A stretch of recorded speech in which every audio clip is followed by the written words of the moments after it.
Hello friends, नमस्कार। आप सभी को स्वागत है अपना YouTube channel talent study lover पर। तो आज साइंस की क्लास नंबर 3 स्टार्ट करते हैं, जो कि आने वाले एग्जाम एएलपी और टेक्नीशियन के लिए मोस्ट इंपॉर्टेंट क्लास होंगे। और इस क्लास में आपको प्रीवियस ईयर की जितने भी क्वेश्चन है वो सभी को सभी कराया जाएगा इसमें, ठीक है ना। तो वीडियो को पूरा ज़रूर देखिएगा। और इस क्लास की PDF आपको टेलीग्राम पर प्रोवाइड करा दिया जाता है और टेलीग्राम का लिंक आपको वीडियो के नीचे डिस्क्रिप्शन बॉक्स में दे दिया गया है। तो चलिए शुरू करते हैं आज की क्लास। तो सबसे पहले क्वेश्चन जो है आपको टेस्ट क्वेश्चन है। इस क्वेश्चन का आंसर आप कमेंट में दीजिएगा, ठीक है ना।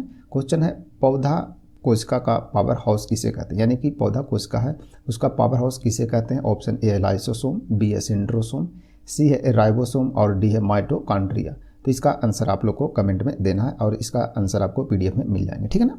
चलिए देखते हैं आगे विज्ञान की जो विभिन्न शाखाएं हैं उसके बारे में पहले देखते हैं, ठीक है ना। तो विज्ञान की विभिन्न शाखाएं और उसके अध्ययन देख लेते हैं, ठीक है। चलिए, त्वचा का अध्ययन क्या कहलाता है। तो त्वचा का अध्ययन को क्या कहते हैं, डर्मेटोलॉजी कहते हैं, ठीक है ना। याद रखिएगा, डर्मेटोलॉजी कहते हैं। जीवों के प्रजातीय जो गुण होता है उसके अध्ययन को क्या कहते हैं, इथोलॉजी कहते हैं, ठीक है। क्या कहते हैं, इथोलॉजी कहते हैं। स्वप्नों का अध्ययन क्या कहलाता है, तो ओनिरोलॉजी कहता है, ठीक है ना। और ओनिरोलॉजी कहते हैं किसका, स्वप्नों का अध्ययन को कहते हैं, ठीक है ना। वंशानुगत गुण का अध्ययन होता है उसे क्या कहते हैं, जीनेटिक्स कहते हैं, ठीक है ना। जीनेटिक्स, वंशानुगत गुण का जो अध्ययन होता है उसे जीनेटिक्स कहते हैं। समस्त ब्रह्मांड का अध्ययन क्या कहलाता है, तो कोस्मोलॉजी कहलाता है। क्या कहलाता है, कोस्मोलॉजी, ठीक है ना। गुर्दा का अध्ययन क्या कहलाता है, तो गुर्दा का अध्ययन नेफ्रोलॉजी कहलाता है, नेफ्रोलॉजी, ठीक है। मस्तिष्क के रोग का अध्ययन क्या कहलाता है, तो न्यूरोलॉजी कहते हैं। क्या कहते हैं, न्यूरोलॉजी कहते हैं, ठीक है। फलों का अध्ययन को क्या कहते हैं, पोमोलॉजी, ठीक है। फलों का अध्ययन पोमोलॉजी। वायरस का अध्ययन को क्या कहते हैं, तो वायरोलॉजी कहते हैं। क्या कहते हैं, वायरोलॉजी, ध्यान रखिएगा, ठीक है ना। चलिए आगे बढ़ते हैं। मत्स्य पालन कई जो कला होता है उसको क्या कहते हैं, तो उसे पीसी कल्चर कहते हैं। क्या कहते हैं, पीसी कल्चर, मत्स्य पालन की कला का अध्ययन को, ठीक है। मांसपेशियों का अध्ययन होता है उसे क्या कहते हैं, मायोलॉजी कहते हैं। मायोलॉजी मांसपेशियों का अध्ययन कहलाता है। स्त्री रोग विज्ञान के जो अध्ययन होता है उसे क्या कहते हैं, गायनोकोलॉजी कहते हैं, ठीक है ना। गायनोकोलॉजी कहते हैं, ध्यान रखिएगा। हृदय रोग का अध्ययन को क्या कहते हैं, तो कार्डियोलॉजी कहते हैं। क्या कहते हैं, कार्डियोलॉजी किसे कहते हैं, तो हृदय रोग का जो अध्ययन होता है उसे कहते हैं। धातु विज्ञान का अध्ययन क्या कहलाता है, तो मेटालर्जी कहते हैं, ठीक है ना। मेटालर्जी कहते हैं किसे, धातु विज्ञान के अध्ययन को कहते हैं। और आनुवंशिकी का अध्ययन क्या कहलाता है, तो जेनेटिक्स कहलाता है। तो ध्यान रखिएगा। तो ये सभी के सभी आप लोग रिवीजन करते चलिए, सभी प्रीवियस ईयर की है तो आपको इसमें रिवीजन करते रहना, ठीक है ना। चलिए आगे देखते हैं आगे की क्या पॉइंट है। आगे आपके अंतरिक्ष अनुसंधान संस्थान, ठीक है ना। जो अंतरिक्ष अनुसंधान संस्थान है वो कहाँ स्थित है, देख लेते हैं इसे, ठीक है ना। चलिए, तो स्पेस एप्लीकेशन सेंटर कहाँ स्थित है, तो यह अहमदाबाद में स्थित है। कहाँ है, अहमदाबाद में स्पेस एप्लीकेशन सेंटर। आगे है सेंटर फॉर एडवांस टेक्नोलॉजी कहाँ स्थित है, तो यह इंदौर में स्थित है, मध्य प्रदेश में, ठीक है ना। Centre for advance technology. आगे है इनसाइट मास्टर रिसर्च ऑर्गेनाइजेशन, ठीक है ना। वो कहाँ स्थित है, तो थुम्बा केरल में स्थित है। क्या, इनसाइट मास्टर रिसर्च ऑर्गेनाइजेशन, ठीक है ना। चलिए, सतीश धवन अंतरिक्ष केंद्र कहाँ है, तो श्री हरिकोटा जो कि आंध्र प्रदेश में स्थित है, ठीक है ना। चलिए, इंडियन रिमोट सेंसिंग इंस्टीट्यूट कहाँ है, तो देहरादून में। कहाँ है, देहरादून में इंडियन रिमोट सेंसिंग इंस्टीट्यूट। आगे विक्रम साराभाई स्पेस सेंटर कहाँ है, तो तिरुवनंतपुरम जो कि त्रिवेंद्रम जिसे पहले बोलते थे, ठीक है ना। कहाँ है, केरल में, ठीक है ना, केरल में तिरुवनंतपुरम।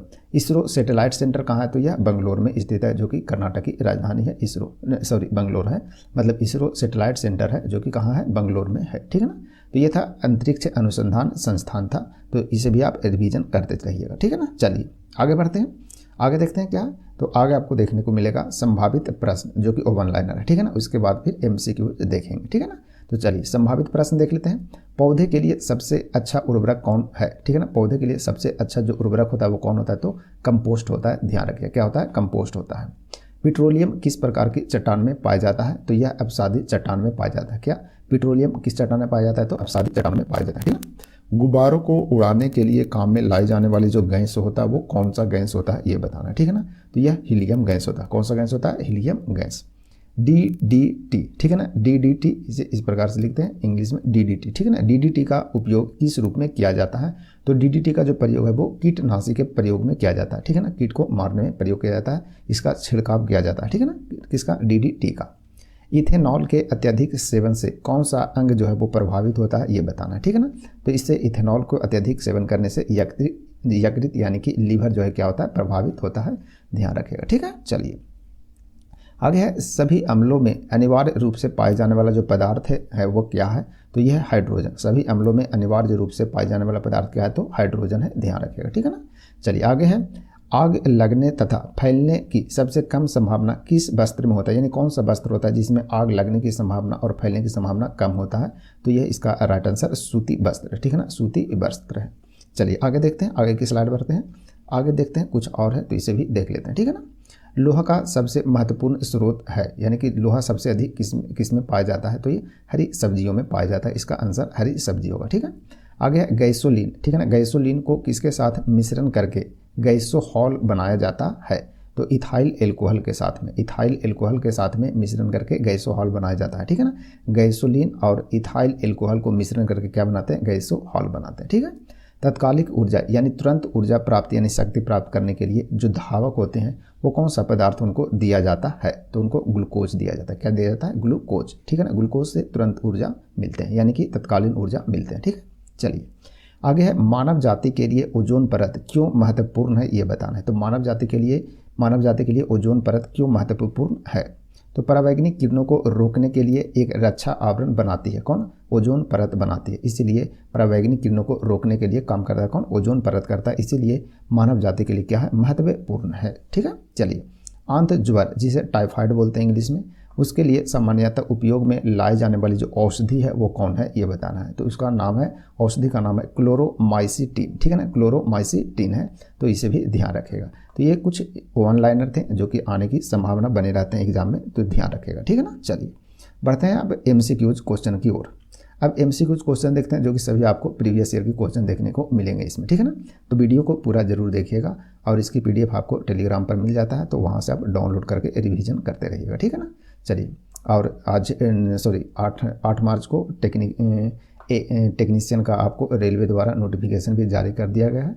उसमें आपको टोटल साइंस की जो क्वेश्चन है वो टोटल कितने मार्क्स के रहते हैं, 40। ठीक है ना, 40 मार्क्स से आपको साइंस क्वेश्चन रहते हैं, तो आप साइंस को तैयारी अच्छे ढंग से आपको करना पड़ेगा। ठीक है ना, चलिए देखते हैं पहला क्वेश्चन MCQs में, इनमें से आधुनिक आनुवंशिकी के जनक यानी फादर ऑफ मॉडर्न जीनेटिक्स के रूप में जाना जाता है, यानी कि आधुनिक आनुवंशिकी के जनक किन्हें कहा जाता है, ये बताना है। ठीक है, चलिए तो देखते हैं इसका राइट आंसर, आप लोग भी क्वेश्चन का आंसर आप लोग भी दीजिएगा। ठीक है ना, क्वेश्चन का आंसर दीजिएगा और लास्ट में आप स्कोर कमेंट में बताइएगा। तो देखते हैं इस क्वेश्चन का राइट आंसर क्या है, तो इसका राइट आंसर है ऑप्शन C। ठीक है ना, ऑप्शन C यानी कि ग्रेगर मेंडल को कहते हैं क्या, आधुनिक आनुवंशिकी के जनक कहते हैं। देखते हैं important point, Gregor John Mendel को आधुनिक आनुवंशिकी के जनक के रूप में जाना जाता है। ठीक है, मेंडल ने मेंडल थे उन्होंने मटर के पौधे पर कार्य किया था, यानी कि उसी पौधे से इन्होंने क्या किया था, आनुवंशिकी के जो खोज किए थे। ठीक है ना, तथा वंशानुक्रम के मूलभूत के नियमों की खोज की। ठीक है ना, चलिए आगे है आधुनिक आनुवंशिकता का सिद्धांत भी जो है दिया गया किनके द्वारा, तो आधुनिक आनुवंशिकता का सिद्धांत जो दिया गया वो ग्रेगर जॉन मेंडल के द्वारा दिया गया, तो ये भी आप ध्यान रखिएगा। चलिए बढ़ते हैं आगे नेक्स्ट क्वेश्चन नंबर 2 की ओर। क्वेश्चन नंबर 2 है, देखिए दूसरा नंबर, परमाणु बम का सिद्धांत आधारित है, यानी परमाणु बम जो है वो किस सिद्धांत पर कार्य करता है, सभी के सभी आपको प्रीवियस ईयर के क्वेश्चन है। ठीक है ना, चलिए तो इस क्वेश्चन का राइट आंसर क्या होगा ये बताना है। देखते हैं इसका राइट आंसर है आपका ऑप्शन नंबर B। ठीक है ना, ऑप्शन B यानी कि नाभिकीय विखंडन, यानी परमाणु बम जो है वो किस पर काम करता है, तो नाभिकीय विखंडन पर यह कार्य करता है। देखते हैं इंपॉर्टेंट पॉइंट, परमाणु बम का सिद्धांत जो है वो नाभिकीय विखंडन पर आधारित होता है, जबकि हाइड्रोजन बम जो होता है उसका सिद्धांत होता है नाभिकीय संलयन। ठीक है ना, बहुत इंपॉर्टेंट पॉइंट है, तो आप इसे ध्यान रखिएगा। ठीक है ना, तो हाइड्रोजन बम जो है नाभिकीय संलयन पर आधारित रहता है, जबकि परमाणु बम नाभिकीय विखंडन पर आधारित होता है। बढ़ते हैं आगे नेक्स्ट क्वेश्चन नंबर 3 की ओर। क्वेश्चन नंबर 3 देखिए वो रहा, विद्युत बल्ब के अंदर कौन सी गैस होती है, विद्युत बल्ब के अंदर कौन सी गैस होती है ये बताना। ठीक है ना, विद्युत बल्ब जो होता है उसके अंदर कौन सी गैस भरी जाती है। देखते हैं इस क्वेश्चन का राइट आंसर क्या होगा, तो इसका राइट आंसर है ऑप्शन D। ठीक है ना, ऑप्शन D यानी कि इनमें से कोई नहीं है। ठीक है ना, चलिए देखते हैं इंपॉर्टेंट पॉइंट, विद्युत बल्ब जो होता है इसका आविष्कार सबसे पहले किसके द्वारा किया गया था, तो सर्वप्रथम एडिसन के द्वारा किया गया था। ठीक है ना, एडिसन के द्वारा किया गया था, ये भी आप ध्यान रखिएगा पॉइंट में।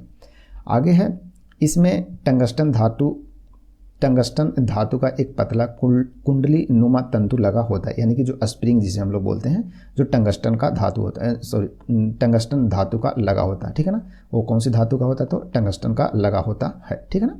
आगे आगे देखते हैं। आगे इस धातु का ऑक्सीकरण को रोकने के लिए बल्ब के अंदर निर्वात करने के बजाय, ठीक है ना, उसमें निर्वात ना हो इसके लिए उसमें नाइट्रोजन और आर्गन गैस भर देते हैं। यानी कि बल्ब के जो अंदर होते हैं कौन से गैस होता है, नाइट्रोजन और आर्गन गैस होते हैं, ठीक है ना। क्यों, ताकि वह निर्वात अंदर में ना हो, जो क्योंकि निर्वात जब हो जाएगा तो वह जो धातु है यानी टंगस्टन की जो धातु रहते हैं वो ऑक्सीकरण होकर क्या होगा, तुरंत भर में वह टूट जाएगा, ठीक है ना। चलिए बढ़ते हैं आगे। Next question number 4।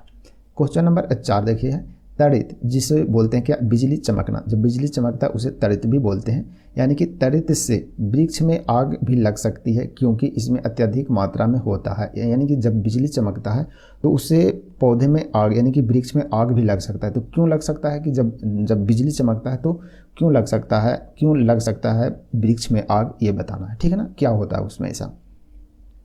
तो इस क्वेश्चन का राइट आंसर क्या होगा, तो इसका राइट आंसर है आपका ऑप्शन नंबर बी, ठीक है ना। ऑप्शन बी होता है। ऑप्शन बी यानी कि क्या होता है, विद्युत ऊर्जा होता है। यानी जब बिजली चमकता है तो उसमें क्या होता है, विद्युत ऊर्जा होता है, इसलिए माना जाता है, यानी संभावना रहता है कि वृक्ष में भी आग लग सकता है। देखते हैं इंपॉर्टेंट पॉइंट। बिजली तथा गड़गड़ाहट के साथ आने वाली जो आंधी रहता है जिसे थंडर स्टॉर्म भी बोलते हैं ना, को दौरान उत्पन्न तड़ित यानी कि जो लाइटिंग होता है उसमें क्या होता है, विद्युत ऊर्जा होता है। यानी कि इलेक्ट्रिक एनर्जी अत्यधिक मात्रा में होती है, ठीक है ना, जिसके कारण वृक्षों में आग लगने की संभावना होती है, ठीक है ना। यानी कि किसके कारण, तो इलेक्ट्रिक एनर्जी उसमें अत्यधिक मात्रा में होता है। जो लाइटिंग होता है ना, यानी कि जो बादल जब बिजली चमकता है तो उसमें इलेक्ट्रिक एनर्जी बहुत अधिक यानी विद्युत ऊर्जा बहुत अधिक मात्रा में रहता है, तो उसमें वृक्ष में भी आग लग जाती है। यानी कि देखते हैं ना, जब कभी कभी ऊपर से वो जब बिजली गिरता है तो किसी पेड़ पर जब गिरते हैं ना तो पेड़ जो है वो जल जाते हैं। क्यों जल जाते हैं, तो उसमें विद्युत ऊर्जा जो है वो बहुत अधिक मात्रा में रहता है, इसलिए वह जल जाता है। चलिए बढ़ते हैं आगे। नेक्स्ट क्वेश्चन नंबर 5 की ओर। क्वेश्चन नंबर 5 है, निम्नलिखित तत्वों में कौन अचालक है, अर्धचालक है। यानी कि निम्नलिखित तत्व में, निम्नलिखित जो तत्व है इसमें कौन है, अर्धचालक है, ये बताना, ठीक है ना। अर्धचालक के बारे में पूछ रहा है। देखते हैं इसका राइट आंसर क्या है, तो इसका राइट आंसर है आपका ऑप्शन नंबर बी, ठीक है ना। ऑप्शन बी यानी कि सिलिकॉन। सिलिकॉन किस में आता है, तो अर्धचालक में आता है। देखते हैं इंपॉर्टेंट पॉइंट, ठीक है। कुछ पदार्थ ऐसे होते हैं जिसकी विद्युत चालकता अचालकों, ठीक है ना, जो अचालक होते हैं उनकी अपेक्षा में अधिक होता है। यानी कुछ विद्युत चालकता, कुछ ऐसे पदार्थ होते हैं जिसमें चालकता जो होता है वो अचालक, जो विद्युत चालकता जो होता है, विद्युत का जो चालक होता है वो अचालक की अपेक्षा अधिक होता है, परंतु जो चालक धातु होते हैं उसकी अपेक्षा में कम होते हैं। उसे क्या बोलते हैं, अर्धचालक बोलते हैं, ठीक है ना, अर्धचालक बोलते हैं। जैसे कि सिलिकॉन, जर्मेनियम, ये सभी क्या है, अर्धचालक में आता है। यानी कि पदार्थ जो होते हैं वो टोटल 3 टाइप के हैं ना। पहला हो गया आपको क्या, चालक, ठीक है ना, चालक, और दूसरा हो गया क्या, अचालक, ठीक है ना, अचालक। तो चालक और अचालक के बीच वाले जो होते हैं ना वो क्या होते हैं, अर्धचालक उसे कहते हैं, ठीक है ना। तो चालक से तो कम होता है इसमें विद्युत, ठीक है ना, जो विद्युत प्रवाह होता है वो चालक से कम होता है, लेकिन अचालक से अधिक होता है, उसे क्या बोलते हैं, अर्धचालक बोलते हैं, ठीक है ना। ध्यान रखिएगा, तो एक बार ध्यान से पढ़ेगा इसे, ठीक है ना। चलिए नेक्स्ट है क्वेश्चन नंबर 6। क्वेश्चन नंबर 6 है, मोबाइल चार्जर होता है। तो मोबाइल चार्जर क्या होता है ये बताना है। तो इसका राइट आंसर है आपका ऑप्शन नंबर डी, ठीक है ना। ऑप्शन डी यानी एक अपाची ट्रांसफार्मर, ठीक है ना। तो एक मोबाइल चार्जर जो होता है वो क्या होता है, एक अपचाई ट्रांसफार्मर होता है, ठीक है ना। इसमें यह लगा होता है, इसका मतलब क्या होता है देखते हैं। तो मोबाइल चार्जर फोन में अपचाई यानी कि स्टेप डाउन ट्रांसफार्मर का प्रयोग किया जाता है। क्यों किया जाता है, तो अपचाई यानी कि जो स्टेप डाउन ट्रांसफार्मर होता है उसका काम है क्या, वोल्टेज को घटाने में यह काम करता है, ठीक है ना। यानी कि वोल्टेज को घटाने में काम करता है, इसीलिए वह चार्जर जो है वो ठीक रहता है। यानी कि ज़्यादा वोल्टेज रहेगा तो फिर चार्जर खराब हो जाएंगे और मोबाइल भी खराब हो जाएगा, ठीक है ना, इसलिए। चलिए, तो मोबाइल चार्जर फ़ोन में क्या रहता है, तो इसमें स्टेप डाउन ट्रांसफार्मर यानी कि अपचाई ट्रांसफार्मर का प्रयोग किया जाता है। ध्यान रखिएगा ये पॉइंट को, ठीक है ना। चलिए बढ़ते हैं आगे। नेक्स्ट है क्वेश्चन नंबर 7। क्वेश्चन नंबर 7 है, प्रत्यावर्ती धारा को दिष्ट धारा में परिवर्तित करने वाली जो युक्ति यानी कि उपकरण को क्या कहते हैं ये बताना है। यानी कि AC को DC में परिवर्तित करने वाली जो युक्ति होता है यानी उपकरण होता है उसे क्या कहते हैं ये बताना है, ठीक है ना। तो इसका राइट आंसर है आपका ऑप्शन नंबर बी, ठीक है ना। ऑप्शन बी यानी कि उसे रेक्टिफायर कहते हैं। क्या बोलते हैं, रेक्टिफायर। चलिए देखते हैं इंपॉर्टेंट पॉइंट। रेक्टिफायर एक विद्युत युक्ति है, ठीक है ना, यानी कि उपकरण है जो प्रत्यावर्ती धारा यानी कि अल्टरनेटिंग करंट जिसे एसी बोलते हैं, ठीक है ना, प्रत्यावर्ती धारा अल्टरनेटिंग करंट जिसे एसी बोलते हैं शॉर्ट में, दिष्ट धारा या डायरेक्ट करंट जिसे बोलते हैं डीसी में परिवर्तित करती है, यानी कौन करता है, रेक्टिफायर, ठीक है ना। ट्रांसमीटर के बारे में देख लेते हैं। ट्रांसमीटर एक विद्युत युक्ति ये भी है, ठीक है ना, ये भी क्या है, विद्युत युक्ति है, यानी ट्रांसमीटर, जिसके द्वारा एंटीना की सहायता से, किसके सहायता से, एंटीना की सहायता से विद्युत चुंबकीय संकेतों को प्रसारित किया जाता है, यानी कि फैलाव किया जाता है, ठीक है ना। यह मुख्यतः रेडियो, टेलीविजन एवं अन्य संचार साधनों के लिए प्रयोग किया जाता है, किसका, ट्रांसमीटर का प्रयोग होता है उसमें, ठीक है ना। चलिए बढ़ते हैं आगे नेक्स्ट क्वेश्चन नंबर 8 की ओर। क्वेश्चन नंबर 8 देखिए, बढ़िया क्वेश्चन है। भारत सरकार ने झामा, ठीक है ना, भारत सरकार ने झामा के निर्यात पर पूर्ण प्रतिबंध लगा दिया है, क्योंकि उसमें से ऐसी धातु, ऐसा तत्व निकाल सकते हैं जिससे उपयोग ट्रांजिस्टरों में होता है, ठीक है ना, यानी कि उसमें जो तत्व निकालता है उसका उपयोग किस में होता है, ट्रांजिस्टरों में होता है। निम्नलिखित में से वह कौन सा तत्व है, यानी कहने का मतलब है कि झामा में से कौन सा तत्व हम निकालते हैं जो कि ट्रांजिस्टर में यूज किया जाता है, इसीलिए भारत सरकार ने इसे पूर्ण प्रतिबंध कर दिया है, ठीक है ना। तो इसका राइट आंसर क्या होगा, तो इस क्वेश्चन का राइट आंसर है आपका ऑप्शन नंबर बी, ठीक है ना, ऑप्शन बी, यानी कि उसमें से जर्मेनियम निकाला जाता है, ठीक है ना। यानी भारत सरकार ने झामा के निर्यात पर पूर्ण प्रतिबंध लगा दिया है, क्योंकि उसमें से ऐसी धातु, ऐसा तत्व निकाल सकते हैं जिसका उपयोग ट्रांजिस्टरों में होता है, ठीक है ना। वह कौन सा तत्व है, तो वह जर्मेनियम है।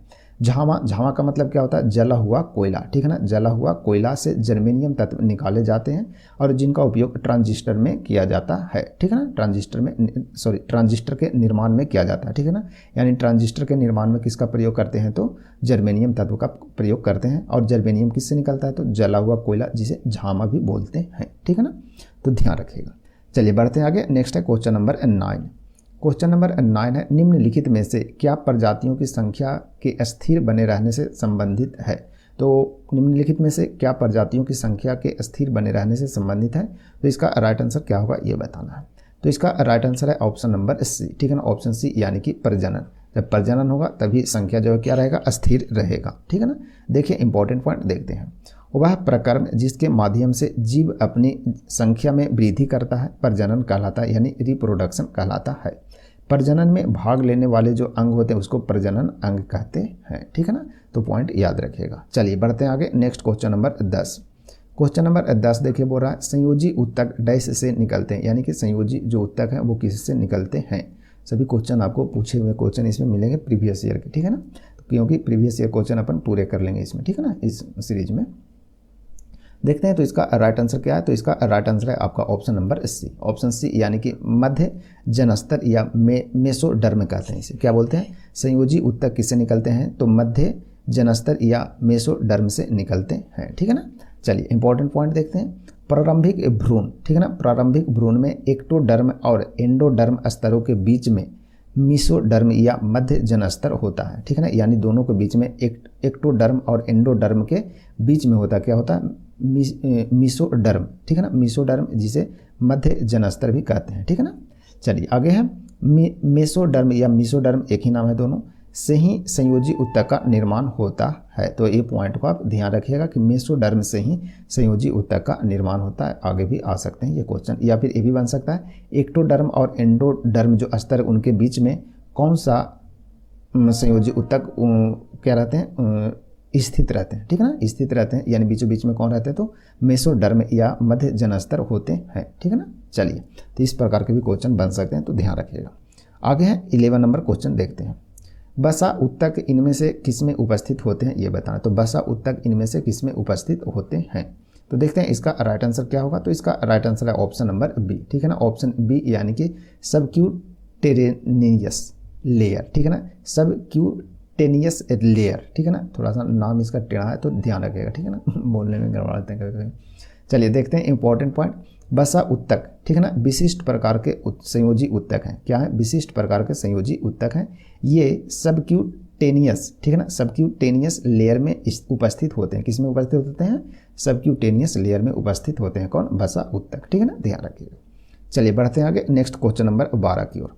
क्वेश्चन नंबर 12 देखिए बोल रहा है कोशिकाओं में तत्कालीन ऊर्जा, ठीक है ना, कोशिकाओं में तत्कालीन ऊर्जा उत्पादन के लिए निम्नलिखित में से एक लिया जाता है तो क्या लिया जाता है ये बताना है, ठीक है ना।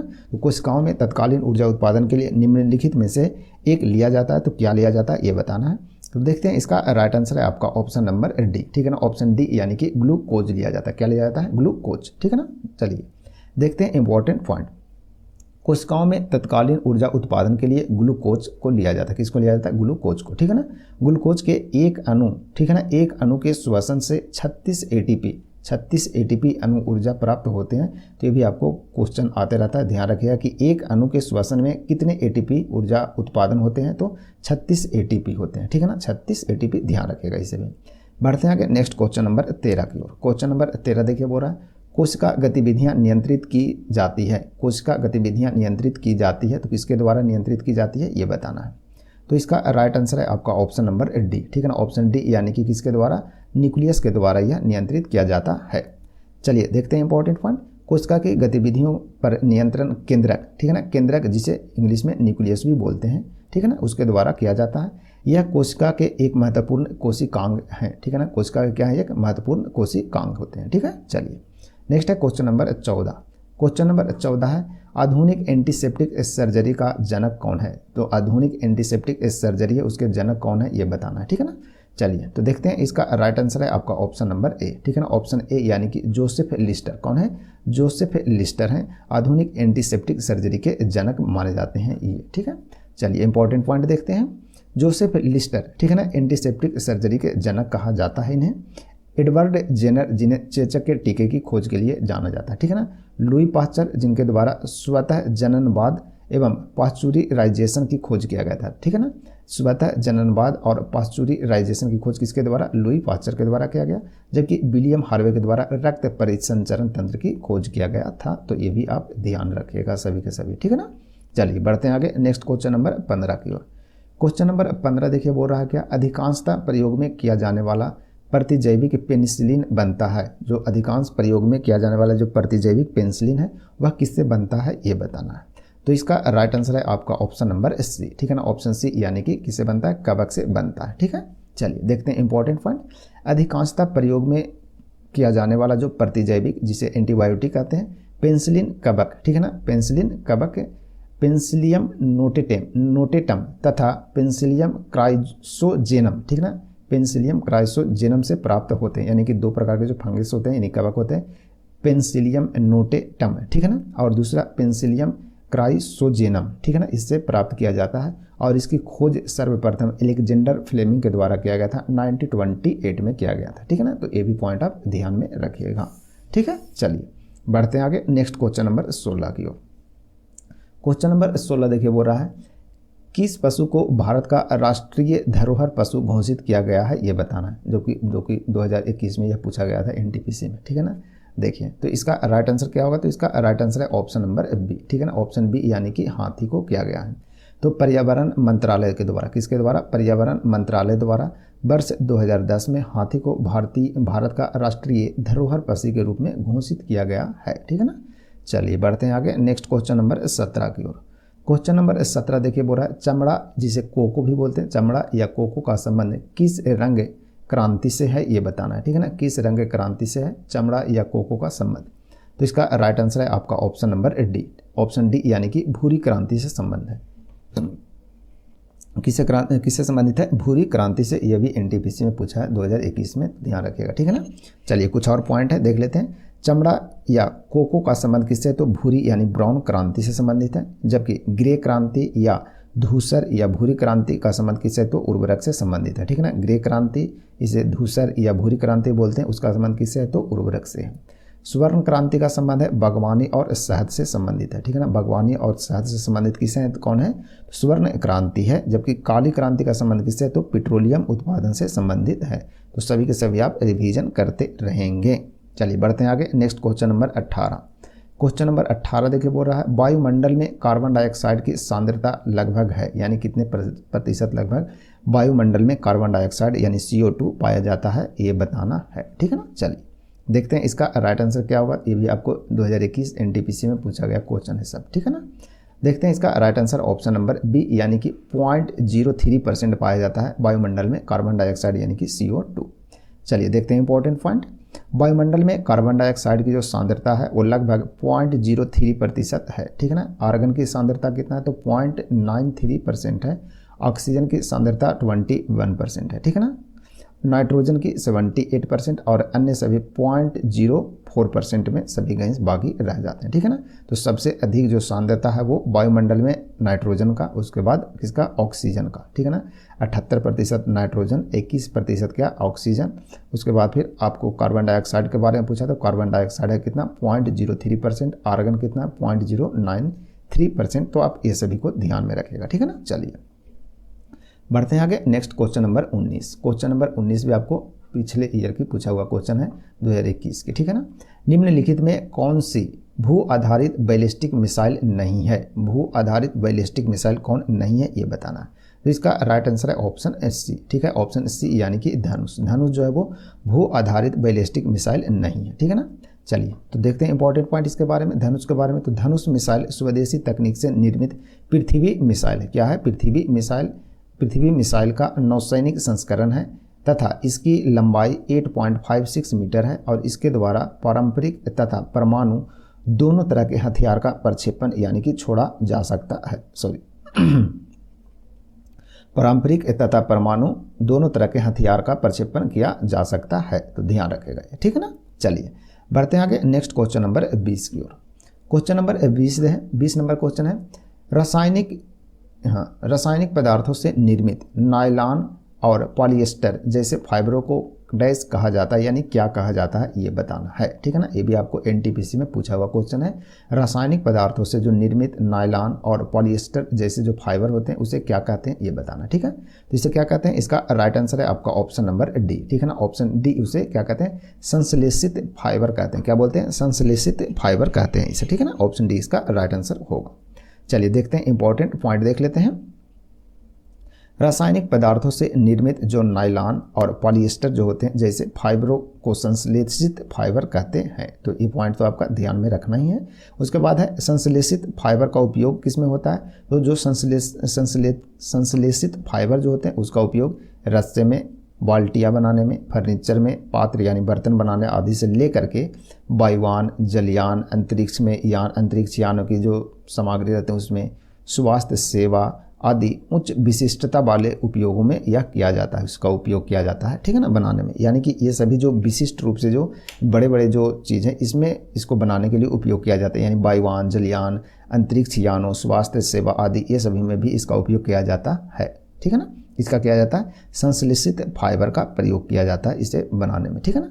ये सभी जो वस्तु है इसको बनाने में, ठीक है ना। चलिए तो घरेलू के साथ साथ में बोलें तो इसे बिजनेस के तौर पर भी इसे उपयोग किया जाता है, मतलब बिजनेस की जो सामग्री रहता है उसको बनाने में भी प्रयोग किया जाता है इसका, ठीक है ना। चलिए तो ये था आज की क्लास नंबर 3 तो है ही, उसमें टॉप 20 क्वेश्चन आपको MCQ देखने को मिला जो कि आपको सभी क्या था, प्रीवियस ईयर की क्वेश्चन थे, ठीक है ना। तो क्वेश्चन का आंसर आप लोग भी दीजिएगा ज़रूर और स्कोर कार्ड बताइएगा कितने मार्क्स आ रहे हैं। और वीडियो यदि अच्छा लगे तो वीडियो को लाइक, शेयर एंड अपना YouTube channel talent study lover को सब्सक्राइब जरूर कीजिएगा, ठीक है। और वीडियो को लाइक शेयर जरूर कीजिएगा, ठीक है ना। चलिए तो मिलते हैं फिर कल नए क्लास में, तब तक के लिए आप सभी को धन्यवाद।